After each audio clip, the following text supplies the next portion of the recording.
오늘 저는 여러분과 함께 하늘 문을 여는 비결이라는 제목으로 말씀을 전하겠습니다. 2명 이상의 사람이 모여 사는 데는 항상 문제가 생겨나기 마련입니다. 친구 간의 문제, 이웃과의 문제, 가정의 문제, 사회적인 문제, 국가 간의 알력과 갈등 등이 반드시 생겨납니다. 그리고 우리 인생에서 최대의 문제는 하나님과 인간 간의 문제인 것입니다. 이와 같은 문제를 해결하기 위해서는 대화와 회담이 반드시 필요합니다. 얼굴과 얼굴을 마주대고 이야기를 해야 해결이 됩니다. 국내 정치적인 문제의 해결을 위해서는 영수회담이 반드시 있어야 됩니다. 이것이 없이는 달려오는 두 열차와 같아서 부딪히고 파탄을 가져오고 마는 것입니다. 또 국가 간에는 정상회담이 반드시 필요한 것입니다. 또한 하나님께서는 인간과의 문제 해결을 위해서는 하나님이 친히 인간과 회담을 요구하고 계신 것입니다. 우리가 서로 와서 의논하자. 너희 죄가 주홍같이 붉을지라도 흰눈같이 진홍같이 붉을지라도 양털같이 되리라고 하나님은 말씀하고 계신 것입니다. 우리가 만일 하나님께서 말씀하시는 뜻을 알아 회개하면 하나님의 은혜를 입을 것이고 하나님의 뜻을 거역하면 심판을 자초하게 될 것입니다. 그러면 오늘 이 시간 하나님께서 말라기 선지자를 통해서 우리에게 회담을 요구하시는 그 이유가 어디에 있을까요? 하나님께서는 온 이스라엘 백성들과 얼굴과 얼굴을 마주대고 회담을 요구하십니다. 그것은 이스라엘 온 나라가 저주 아래에 있기 때문인 것입니다. 국민들이 고통과 괴로움을 당하고 있기 때문인 것입니다. 정치가 혼란하고 경제가 도탄에 빠져 있었습니다. 사회가 무질서해지고 적국인이 자꾸 쳐들어오므로 국방이 위태로웠습니다. 이 심한 어려움이 점점 산적되어 오고 있었습니다. 그래서 이스라엘 백성들은 불안과 공포에 떨고 있었습니다. 그뿐 아니라 끊임없는 천재지변이 일어나고 있었습니다. 계속되는 사고와 사건이 생겨나고 농사에는 병충해가 다가와서 실컷 애써서 지어놓은 농사가 순식간에 다 피폐하게 되어버리고 황폐해가는 땅은 가뭄과 홍수 등으로 말미암아 이제는 더 이상 버틸 수가 없었습니다. 그래서 이스라엘 백성들은 갈팡질팡할 때 하나님께서 나와 회담하자. 이 모든 재앙이 너희 나라에 일어난 이유는 하나님의 규례를 처음부터 어겼기 때문이에요. 그러므로 너희가 회개하고 돌아오면 나도 너희에게로 돌아가랴. 그래서 내가 너희에게 복을 주겠다. 이스라엘 백성들은 말하기를 하나님이 살아계시면 왜 우리를 이렇게 하시느냐?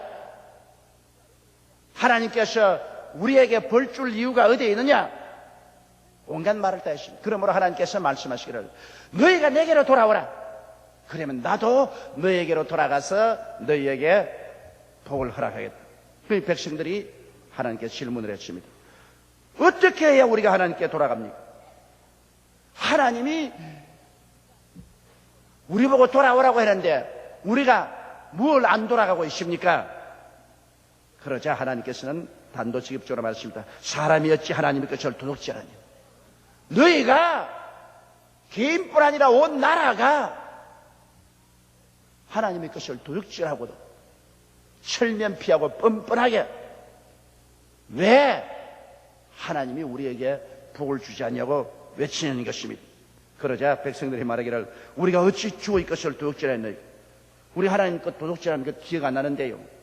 그러자 하나님 말씀하기를 너희가 삼켜버린 11조와 헌물이 바로 하나님의 것이 아닌가? 하나님께서는 여러분 인생에게 모든 것을 풍성히 주시되 하나님이 주시는 것 중에 10분의 1은 하나님의 소유권을 주장하고 계십니다. 그래서 우리가 얻는 모든 것 중에 10분의 1은 반드시 하나님의 소유권을 인정하고 하나님께 드려야 되는 것입니다.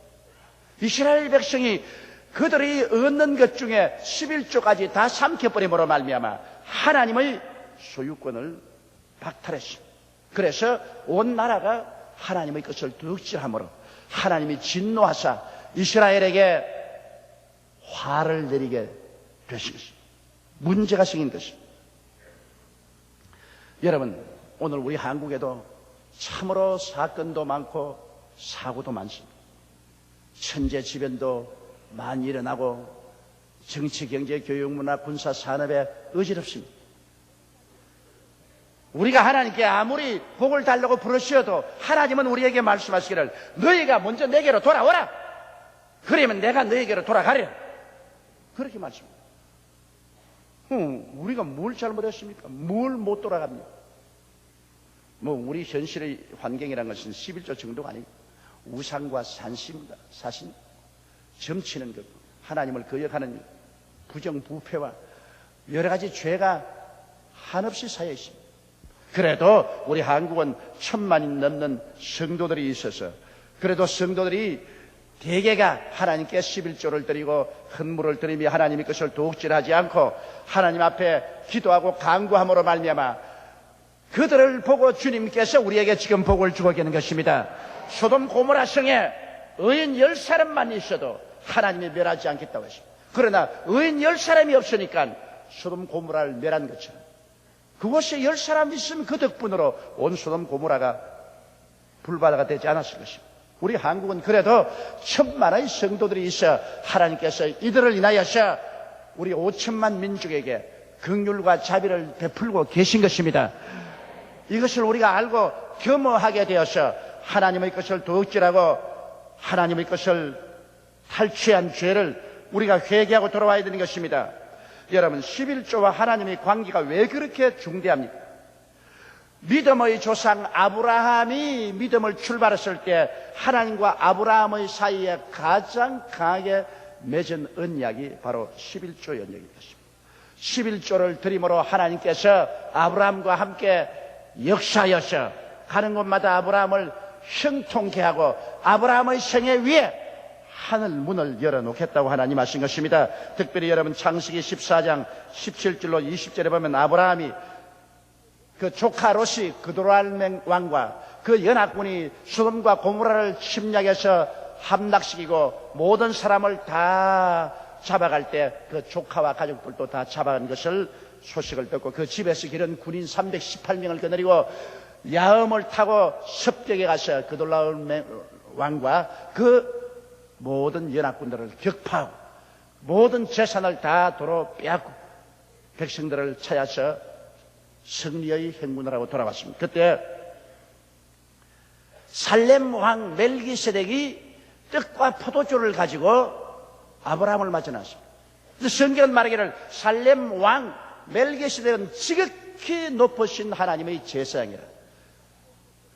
그의 족보도 시작도 없고 끝이 없고 그의 부모에 대한 이름도 없고 태어난 날도 없고 죽는 날도 없이 불쑥 의의 왕, 평강의 왕, 지극히 높으신 하나님의 제사장 살렘 왕으로 나와 있습니다. 그 멜기세덱은 바로 하나님의 아들 예수 그리스도를 상징한다고 성경은 말하고 있는 것입니다. 그 살렘 왕이 나와서 아브라함에게 떡과 포도주를 들고 주고 손을 들어서 아브라함에게 승리를 주신 지극히 높으신 하나님을 찬양하고 지극히 높으신 하나님께서 아브라함에게 복을 줄지어다 했을 때 아브라함이 그 멜기세덱에게 자기가 얻은 일체의 것의 11조를 다 드렸습니다. 여기에서 이 멜기세덱이 얼마나 위대하고 높다는 것을 배워주고 있는 것입니다. 왜? 믿음의 조상 아브라함이 그에게 있는 일체의 11조를 멜기세덱에게 드린 것을 볼 때 멜기세덱은 하나님의 지극히 거룩한 제사장이었습니다. 이와 같이 아브라함은 자기의 생애 속에 반드시 11조를 실천했고 그로 말미암아 하나님께서는 아브라함 위에 하늘 문을 열어놓고 그에게 형통의 복을 주신 것입니다. 창세기 12장 1절에 보면 하나님께서는 아브라함에게 말씀하기를 너는 복의 근원이 될지라고 말했으며 창세기 14장 35절에 보면 야훼께서 나의 주인에게 크게 복을 주어 장성케 하시되 우양과 은금과 노비와 약대와 나귀를 그에게 주셨다고 아브라함의 종이 실제로 고백하고 있는 것입니다. 여러분, 그런 아버지 밑에 외아들 이삭이 자랐으니 얼마나 철저히 교육을 받았겠습니까? 하나님을 경외하고 얻은 바 11조를 철저히 드릴 것을 아브라함은 이삭에게 두고 가르쳤을 것입니다. 그건 왜냐하면 나중에 보면 이삭이 야곱에게 11조를 드려야 된다는 것을 철저히 가르쳐서 야곱이 그것을 실천하는 것을 볼 수 있는 것입니다. 그렇기 때문에 아브라함의 자손인 이삭에 와서도 하나님께서는 하늘문을 여시고 이삭이 나그네 되어서 살 동안에 가는 곳마다 장성케 했습니다. 창세기 26장 12절로 15절에 보면 이삭이 그 땅에서 농사하여 그해 100배나 얻었고 야훼께서 복을 주심으로 그 사람이 장대하고 왕성하여 마침내 거부가 되어 양과 소가 떼를 이루고 노복이 심히 많으므로 블레셋 사람이 그를 시기하여 그 아비 아브라함 때 그 아비의 종들이 판 모든 우물을 막고 흙으로 메웠더라. 그렇게 말했어요. 그가 아버지 아브라함을 따라서 하나님과 언약하고 하나님께 11조 드리는 것을 반드시 실천했었습니다. 그렇기 때문에 하나님께서 그에게 얼마나 복을 주었더니 성경 말씀에 장대하고 왕성하고 마침내 거부가 되었다고 말했습니다. 오늘날 사람들은 말하기를 예수 믿으면 가난해야 된다고 하는 사람이 있는데 정말로 웃기는 소리입니다. 왜 하나님 말씀하기를 나는 아브라함의 하나님이요 이삭의 하나님이요 야곱의 하나님이라고 말했는데 아브라함도 장성했고 이삭도 장성했고 야곱도 장성했었습니다. 하나님은 아브라함의 하나님, 이삭의 하나님, 야곱의 하나님, 그 다음 여러분과 나의 하나님인데 하나님께서 우리 보고는 너는 예수 믿으니 가난하고 헐벗고 굶주리고 괴제제하게 살아라. 그렇게 말할 테겠습니까? 요한 3서 2절에 사랑하는 자여 내 영혼이 잘됨같이 내가 범사에 잘되며 강건하기를 내가 강구하노라고 말씀한 것입니다. 도적이 오는 것은 도적질하고 죽이고 멸망시키는 것뿐이요 인자가 온 것은 양으로 생명을 얻게 하되 더 풍성히 얻게 하려 왔다고 말씀한 것입니다. 문제는 하나님과 우리 사이에 막힌 담이 있는 것입니다. 원수가 되어 있는 것입니다. 그러므로 하나님께서 내게로 돌아오라. 내가 내게로 돌아가리라. 어떻게 돌아가리까? 도둑질한 것 회개하고 나의 것인 11조와 헌물을 반드시 내놓으라는 것입니다. 그것이 하나님과 우리 사이에 축복의 언약을 실천할 수 있는 조건인 것입니다. 여러분, 이삭의 아들인 야곱이 집안 분쟁이 생겨가지고서 형을 피해서 외아지 집으로 도망을 치다가 산에서 돌베개를 하고 밤을 잤는데 밤에 하늘 문이 열리고 하늘에서 천사들이 오르락내리락 하는 말이 나는 너희 할아버지 아브라함의 하나님이요 너희 아버지 이삭의 하나님이다. 하나님만 그랬습니다. 그는 아침에 깜짝 놀라서 그가 벽에 한 돌에 기름을 부어서 하나님께 기도를 드렸습니다.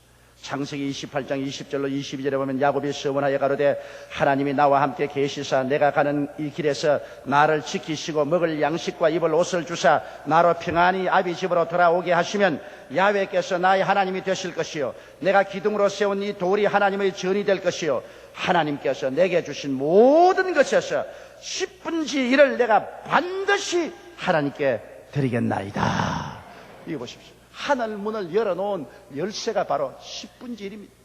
야곱이 집안 분쟁으로 말미암아 형의 낯을 피해서 외아지 집으로 도망가면서도 그 위에 하늘 문이 열린 것을 보고 그가 하나님께 다시 한번 서원할 때 11조 반드시 드리겠으니 하나님께서 내 가는 길에 형통케 해주어서 먹을 것과 있을 것과 입을 것을 주시고 나중에 우리 아버지 집으로 평안히 돌아오게 해달라고 기도를 드렸던 것입니다. 그러므로 11조 제단이 우리 하나님 앞에 형통과 부귀를 구하는 기도의 가장 근원적인 조건이라는 것을 알 수 있는 것입니다. 구원은 값없이 예수를 믿음으로 말미암아 구원을 받습니다만 축복은 반드시 11조 제단 위에서 이루어지는 것입니다. 십자가 제단에서 값없이 우린 믿음으로 구원했지만 축복의 조건은 11조 제단 쌓지 않고는 어림도 없습니다. 아브라함도 이삭도 야곱도 하나님께 11조 제단을 쌓고 그 결과로 하나님께서 하늘문을 열고 복을 주신 것입니다. 하늘문을 여는 열쇠가 바로 11조 제단입니다. 말라기 3장 10절에 만군의 야훼가 이르노라 너희의 온전한 11조를 창고에 들여 나의 집에 양식이 있게 하고 그것으로 나를 시험하여 내가 하늘문을 열고 너희에게 복을 쌓을 것이 없도록 붙지 아니하보라. 여기 보십시오. 하늘문을 엽니다. 우리가 어떻게 하늘문을 엽니까? 하늘문을 여는 열쇠가 바로 11조인 것입니다. 11조의 제단 쌓으면 하나님께서 하늘 문을 열고 축복의 은총을 부어주시겠다고 말씀한 것입니다. 성경에는 하나님을 시험치 말라고 했습니다. 하나님을 시험하는 것은 큰 죄입니다. 이스라엘 백성이 광야에서 하나님을 시험하다가 불뱀에 물려서 죽었습니다. 그럼에도 불구하고 하나님은 11조 문제에 관해서는 유독히 하나님을 시험해보라고 말한 것입니다. 한번 시험해보라. 테스트해보라. 내가 하늘 문을 열고 너희에게 복을 쌓을 것이 없도록 붙지 않아 보라. 그렇게 하나님께서 말씀하시고 계신 것입니다. 이렇기 때문에 여러분 11조는 참으로 하나님과 우리 사이에 축복의 언약의 제단인 거죠. 사람들은 생각하기를 11조는 율법의 잔재라고 그래 말입니다. 여러분, 아브라함과 이삭과 야곱은 율법 전에 430년 먼저 살은 사람들인 것입니다. 율법이 오기 전에 430년 전에 살았던 그 사람들이 하나님과 축복의 언약으로서 11조 제단을 쌓았는데 430년 후에 모세가 시내산에서 율법을 받을 때 하나님은 11조의 계약이 얼마나 중요했기 때문에 법으로서 정하도록 한 것입니다. 모든 이스라엘 백성은 그들이 얻은 수입 중에서 11조를 반드시 하나님께 드리도록 법으로 정해놓은 것입니다. 그렇기 때문에 유대민족들은 오늘날도 그들은 예수님은 믿지 않지만 반드시 11조를 드립니다. 이스라엘 백성들은 온 세계에 흩어져 나가도 그들은 꼭 11조를 드립니다. 그럼 11조는 어떻게 해야 되냐? 그 방법을 묻는 사람 많습니다. 얼마나 11조를 드려야 되냐? 11조는 자기의 수입 중에 10분지를 드리는 것이 최소한의 의무인 것입니다. 수입이란 것은 예를 들어 말하면 내가 월급을 받으면 내 노동의 수입입니다. 그러면 그곳에 국가의 세금을 떼고 우리 가족에서 순수한 수입으로 돌아오는 것 중에 11조입니다. 사업하는 사람은 사업에 투자해서 투자 자금으로 말미암아 그게 경영에서 열매를 맺으면 그 수익 중에 11조를 드린 것입니다. 내가 부동산을 샀다면 부동산을 팔아서 산값과 판값에 차익이 나서 수입이 들어오면 그 수입 중에 11조를 하나님께 드리는 것입니다. 이것이 최소한도의 하나님께 우리가 드리는 의무인 것입니다. 물론 11조 이상 드리는 것은 그것은 하나님을 향하여 입을 넓게 여는 것입니다. 왜냐? 주라 그러면 돌려줄 것이니 곧 후이되어 눌러 흔들어 넘치게 해서 안겨주라고 했으므로 하나님께 더 많은 은혜를 받을 수 있기 위해서 더 입을 크게 열 수도 있습니다. 적게 심는 자는 적게 거두고 많이 심는 자는 많이 거둔다고 하므로 11조 이상을 심는 자는 더 많은 추수를 하기 위해서 더 많이 심은 것입니다. 11조란 우리가 하나님과 축복의 언약의 최소한의 조건인 것입니다. 그러면 11조를 언제 드려야 됩니까? 그런 질문을 합니다. 매주일 첫날 주일 교회 나올 때 드려야 됩니다. 고린도전서 16장 1절로 2절에 성도를 위한 연보에 대하여는 내가 갈라디아 교회들에게 명한 것 같이 너희도 그렇게 하라. 매주일 첫날에, 매주일 첫날은 주일날입니다. 너희 각 사람이 일을 얻은 대로 저축하여 두어서 내가 갈 때 연보를 하지 않게 하라. 그달, 그 주일, 그달 우리가 11조를 드리지 나중에 1년에 한꺼번에 계산해서 드린다. 그런 것은 하지 말라고 그랬습니다. 그러면 11조를 어디에 드려야 되냐?